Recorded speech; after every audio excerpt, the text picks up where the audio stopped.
పూర్వం మన, ఇప్పుడు నేను, ఈ రెండింటికి డిఫరెన్స్ ఏంటంటే మనము మన ఇల్లు, మన ఫ్యామిలీ, మన బంధువులు, మన చుట్టాలు, మన స్నేహితులు అని మన అన్న ఫీలింగ్ ఉండేది. ఇప్పుడు భార్యాభర్తలకే మన అన్న ఫీలింగ్ లేదు. నేనే, నువ్వు నువ్వే, నాకు నేనే, నీకు నువ్వే అన్నట్టు. ఎవరి టైం వాళ్ళది, ఎవరి సరదా వాళ్ళది, ఎవరి ఇష్టం వాళ్ళది. ఇప్పుడు సినిమా ఉందనుకో, నాకు ఎన్నాళ్ళ నుంచో సినిమాకి వెళ్ళాలనుంది, 4 రోజులు పైన అయింది. ఇదివరకు నెలకి 2-3 సినిమాలు చూసేవాళ్ళం. మావారు కూడా చూసేవారు అప్పట్లో, ఇద్దరం కలిసే వెళ్ళేవాళ్ళం. రాను రాను ఆయన ప్రయారిటీస్ మారిపోయాయి. సాయంత్రం క్లబ్కి వెళ్ళిపోతారు, పొద్దున్నే బిజినెస్కి వెళ్ళిపోతారు. ఇక ఖాళీ ఎక్కడుందో ఇంకి సినిమాకి వెళ్దామంటే. మళ్ళీ దూరదర్శన్ టైంకి వెళ్ళిపోయి క్యూలో నించుని కొట్టుకుని సినిమా ఇప్పుడు లేదు కదా అది. అంచేత కావాలంటే నువ్వు వెళ్ళు అంటారు. నేను ఎక్కడ వెళ్ళాను, ఎవరిని రమ్మను నాతో సినిమాకి, నీ ఫ్రెండ్స్తో వెళ్ళు. ఆయనకి ఫ్రెండ్స్ ఉన్నారు, ఆయన ఫ్రెండ్స్తో ఆయన సినిమాకి వెళ్తారు. నాకు ఎవరైనా ఫ్రెండ్స్ని ఎత్తుకోవాలి, నీ తోడునే మెంబర్స్ ఉన్నారుగా, వాళ్ళతో వెళ్ళు అంటారు. వాళ్ళకి ఖాళీ ఇవ్వాలి, నాకు ఖాళీ ఇవ్వాలి. మన పిక్నిక్ వెళ్ళాం, ఎప్పుడు నిన్న పిక్నిక్ వెళ్ళాం. ఇక్కడ మన కొండాపూర్లో ఏంటిది విజయభాస్కర్ రెడ్డి బొటానికల్ గార్డెన్ ఉంది కదా, దానికి వెళ్ళాం. మేము 7 వెళ్ళాం, ఎక్కువ మంది లేరు. సరే మేము 7 ఒక చోట కూర్చున్నాం. లక్కీగా మా పక్కనే ఒక సీనియర్ సిటిజన్ గ్రూప్ ఉంది, ఒక 15-20 మంది ఉన్నారు. వాళ్ళు మగాళ్ళు, వాళ్ళు 15 మంది వచ్చారు. వాళ్ళు సీనియర్ సిటిజన్సే కాబట్టి వాళ్ళు హాయిగా పాటలు పాడుకుంటున్నారు. వాళ్ళు మైక్ కూడా తెచ్చుకున్నారు కూడా, పాడుకోవడానికి నిజంగా పాడుకోవడానికి మైక్ కూడా తెచ్చుకున్నారు. అందులో అందరూ పాడుతున్నారు, కొంతమంది డ్యాన్సులు కూడా చేస్తున్నారు. అదంతా చూస్తుంటే మాకు కూడా బాగానే ఉంది కదా, ఫ్రీగా కనబడుతోంది కదా. పాటలు ఆటలు. కాసేపటికి మేము వేరే వెళ్ళిపోదామా అంటే నేను పక్కన పెద్ద గ్రూప్ ఉంది, మన ఏజ్ గ్రూపే కదా అది కూడా, మనం కూడా వాళ్ళతో కలిస్తే హాయిగా అందరం పెద్ద గ్రూప్ అవుతుంది. మనం వేరే పెడితే మనకి 7 కదా, మనకి పెద్ద ఎంటర్టైన్మెంట్ ఏమి ఉండదు, ఇక్కడే ఉండిపోదాం అన్న. కాసేపటికి వాళ్ళు వచ్చి మమ్మల్ని కూడా పిలిచారు వాళ్ళ దాంట్లోకి. అమ్మాయి అనుకొని మేము కూడా వెళ్ళాం.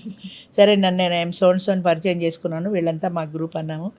తర్వాత అంత్యాక్షరి ఆడుకున్నాము, తంబోలా ఆడుకున్నాము. భోజనాల టైంలో కూడా మేము తెచ్చుకున్నవి వాళ్ళు ఇన్ని తెచ్చుకున్నారు, మేము ఇన్ని తెచ్చుకున్నాం. అవి ఇవి కలిపి భోంచేసాం, అందరూ కలిసి తినేసాం. మీ పప్పు నా పుట్టు అన్నట్టు అన్నీ కలిపి తినేసాం. సాయంత్రం దాకా కాలక్షేపం చేసుకున్నాం. సాయంత్రం బ్యాటరీ కార్ ఉంది, మొత్తం అది ఎంత తిప్పి తీసుకొస్తుంది. ఆ బ్యాటరీ కార్ ఎక్కాము, మా 7 మా గ్రూపు మొత్తం అంతా తిరిగి చూసి వచ్చాం. సో హ్యాపీగా గడిచిపోయింది. ఇప్పుడు అలా లేదు, అంతే కదా, ఇప్పుడు అలా లేదు కదా, ఫ్రెండ్స్ వాళ్ళిద్దరితోనే పోవడం అంతే, పోవాలి అలాగా. అది అందరం కలిసి ఉండడం వల్ల ఏంటంటే ఆనందంగా గడిచింది. ఫోన్ నెంబర్ ఎక్స్చేంజ్ చేసుకున్నాము, వాళ్ళ ఫోన్ మేము, మా ఫోన్ వాళ్ళు, అలాగా నచ్చిన వాళ్ళకి ఎక్స్చేంజ్ చేసుకున్నాం. హ్యాపీగా గడిచిపోయింది. వాళ్ళని అడిగాను, మీది ఏమైనా సీనియర్ సిటిజన్ అసోసియేషన్ అని అడిగాను. అంటే వాళ్ళు ఏమన్నారంటే, మేము అసోసియేషన్ కాదండి, పలానా అపార్ట్మెంట్లో ఉంటాం ఇక్కడ దగ్గరలోనే, మేమందరం సాయంత్రం కలుస్తుంటాం, కలిసి కబుర్లో కాలక్షేపం, ఆటలో పాటలో ఏదో కాలక్షేపం చేస్తాం, జోక్స్ ఉంటే జోక్స్ చెప్పుకుంటాం, మళ్ళీ సాయంత్రం ఎవరిదారిని వాళ్ళు వెళ్ళిపోతాం. అదొక గ్రూపు, అదొక అసోసియేషన్ కాదు, అదొక గ్రూప్. అదే అప్పుడు దూరదర్శన్ నుంచి స్టార్ట్ అయింది. ఇప్పటికి కూడా మీరు ఒక 4 ఉంటేనే బాగుంటుంది అనుకుంటున్నాను. అంతే, ఇప్పటికైనా అంతే. స్టార్ట్ అయ్యేటప్పటికి ఓటీటీ ఉన్నింది, ఎవరైనా ఇంటికి వచ్చినా కదిలించద్దు. అవును, ఎవరు డిస్టర్బ్ చేయదు, ఎవరు డిస్టర్బ్ చేయదు. మేము ఓటీటీ చూసుకుంటాం. చూడండి, మా ఇంట్లో డ్యూటీ ఏంటంటే రోజు సాయంత్రం ఆయన క్లబ్ నుంచి 8-8:30కి వస్తారు. వచ్చిన తర్వాత 9 గంటలకు ఇంచుమించు కూర్చుంటాం టీవీ దగ్గర.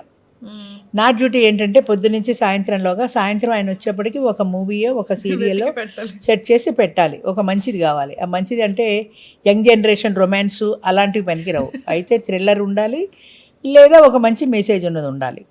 అలాంటి మూవీ ఏదైనా ఉంటే ఒకటి సెట్ చేసి రెడీగా పెడతాను. పెడితే ఆయన వచ్చి చూస్తారు. అప్పుడు మేము ఇద్దరం కలిసి చూస్తాం, ఆయన వచ్చి చూస్తారు కదా, మేము ఇద్దరం కలిసి చూస్తాం.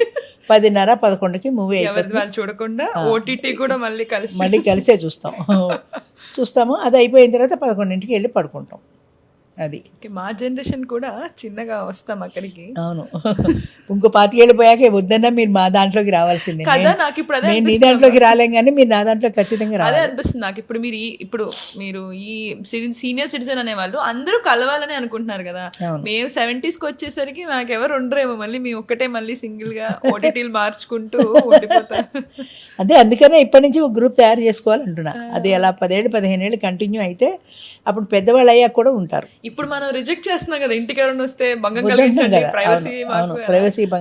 అసలు ఒకటి వచ్చి తలుపు కొట్టడమే తెలుసు. ఇప్పుడు ఫోన్లు వచ్చాయి కదా. నేను మీ ఇంటి ఈవెన్ పిల్లల దగ్గర కూడా, ఇప్పుడు నేను మా పిల్లల దగ్గరికి వెళ్ళాలంటే ఫోన్ చేసి ముందు అడుగుతా, మీరు ఖాళీగా ఉన్నారా, ఇంట్లో ఉంటారా, మీకు వేరే ప్రోగ్రామ్ ఏమైనా ఉందా. వాళ్ళకి ఏదైనా ప్రోగ్రామ్ ఉందనుకో, నేను వస్తున్నానని వాళ్ళు ప్రోగ్రామ్ అయినా మానేయాలి, లేదా వాళ్ళ ప్రోగ్రామ్ ప్రకారం వాళ్ళని వెళ్ళనీలని నేను ఇంకొక రోజైనా సెట్ చేసుకోవాలి. ఫోన్ చేయకుండా పిల్లల దగ్గరికి కూడా వెళ్ళే రోజులు కావు ఇవి.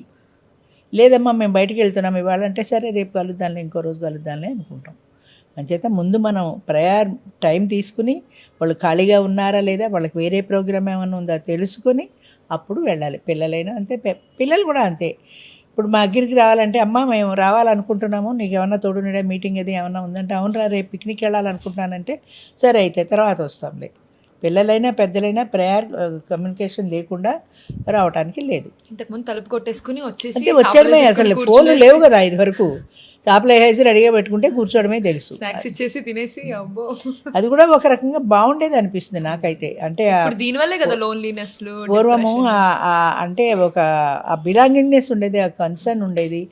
ఒకళ్ళకొకళ్ళు కష్ట సుఖాలు ఇప్పుడు ఎదురింటి వాళ్ళకి ఏదైనా ఇబ్బంది వచ్చింది అనుకో, మనకు తెలుసు అయ్యయ్యో నేను కూర పంపిస్తానండి మీరు వంట చేసుకుని ఇబ్బంది పడకండి, జ్వరంగా ఉన్నారు కదా రెస్ట్ తీసుకోండి అని వీళ్ళు ఇంతో అంతా వాళ్ళ ఇంటికి పట్టుకెళ్ళడం. ఆవిడకి జ్వరంగా ఉందంటే వీళ్ళు కాఫీ ఇవ్వడం, లేదా డాక్టర్ దగ్గర తీసుకెళ్ళాలంటే కొంచెం తోడు వెళ్ళడం, అట్లా ఏదో ఒకటి హెల్పింగ్ నేచర్ ఉండేది. ఇప్పుడు అస్సలు మనుషుల్లో హెల్పింగ్ నేచర్ లేదు, అస్సలు లేదు, కొంచెం కాదు అస్సలు లేదు. ఇప్పుడు ఆటో ఉంది, ఇదివరకేంటి 10-15 ఏళ్ళ కిందటప్పుడు కూడా ఒక ఆటో మాట్లాడుకుంటే వాడు లోపలికి వచ్చి లగేజ్ తీసుకుని లోపల ఆటోలో పెట్టేవాడు. ఇప్పుడు ఆటో వాడికి సంబంధం లేదు, ఇలా కూర్చొని చూస్తూ ఉంటాడు. నువ్వు 2 బ్యాగులు పట్టుకెళ్ళలేక ఇబ్బంది పడుతున్నావు అనుకో, వచ్చి ఒక బ్యాగ్ అందుకోడు, ఎందుకంటే అది నా డ్యూటీ కాదు, ఆటో తోలడం వరకే అంతే, ఆటో తోలడం వరకే. అంటే పల్లెటూరులో కనిపిస్తుంది అలా. ఇప్పటికీ ఇంకా పల్లెటూళ్ళలో పోలేదు పూర్తిగా. ఇప్పుడైతే సిటీలో అయితే అస్సలు సంబంధం లేదు. ఎందుకు ఇప్పుడు మేము మొన్న నిన్ననే పిక్నిక్ వెళ్ళాం కదా, ఒక ఆవిడ కారులో వచ్చింది, 2 చేతుల్లో 2 సంచులతో పాపం దిగి కష్టపడుతోంది. ఈలోగా మా వాడు వెళ్ళిపోతూ మా డ్రైవర్ ఎదురయ్యాడు. మేడం ఎక్కడున్నారంటే అదిగో అక్కడ ఉన్నారని నేను చెప్పేసి వెళ్ళిపోడు, కానీ ఆవిడ చేతిలో సంచి అందుకోవటం కానీ అదిగో అక్కడ ఉన్నారని నేను చూపిస్తాను. 4 అడుగులు ఆ 4 అడుగులు వెనక్కి రావడానికి కూడా ఎవడొస్తాడు, ఎందుకు వెళ్ళాలి నేను మేడం డ్రైవర్ని, ఆవిడ డ్రైవర్ని కాదు కదా. ఇన్ని వచ్చేస్తాయి. దాంతో హ్యుమానిటీ, మానవత్వం అనేది లోపించింది. దాన్ని నేను హ్యుమానిటీ అనే అంటాను, ఎందుకంటే మానవ సంబంధాలు అనేవి క్షీణించిపోయాయి. ఇలా టీవీ చూసుకుంటూ రోడ్డు మీద మైకి పెట్టుకుంటూ ఫోన్ చూసుకుంటూ నడుస్తారు తప్ప కొన్నాళ్ళకి ఈ చెయ్యి ఇలా అలవాటు అయిపోతుందేమో అనుకుంటా. ఇది ఫోన్ ఉన్నా లేకపోయినా ఇంతే ఇలా అనుకుంటుంటారు, అలవాటు అయిపోయింది. ఏం చేస్తారు, అంత ప్రతి క్షణము నువ్వు రోడ్డు మీద చూడు, ఫోను మాట్లాడకుండా ఫోన్ చూసుకోకుండా నడుస్తున్నవాడు నాకు కనపడలే ఇంతవరకు. ఎవరైనా సరే, నా ఏజ్ ఉన్నారు, నీ ఏజ్ ఉన్నారు, అన్ని ఏజ్లు వాళ్ళకి ఎడిక్షన్ అంతే.